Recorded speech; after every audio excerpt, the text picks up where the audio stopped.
মৃত্যু তোমারে একদিন একদম নিস্তব্ধ করে দিবে। সেদিন দেখবে সবাই ব্যস্ত, তুমি কেবল শান্ত। সেদিনও দোকান খুলবে, সেদিনও রোদ উঠবে,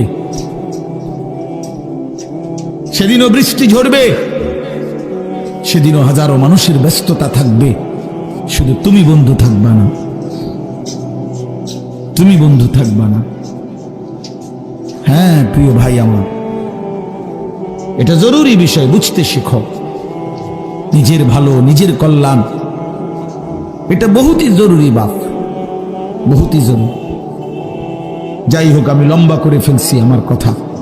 তৃতীয় কথা হলো দলালাত, কোন ব্যক্তি হকের রাস্তা, জান্নাতের রাস্তা, সঠিক রাস্তা থেকে পথ হারিয়ে ফেলা, কুফরির মধ্যে লিপ্ত হলো, শিরিকের মধ্যে লিপ্ত হলো,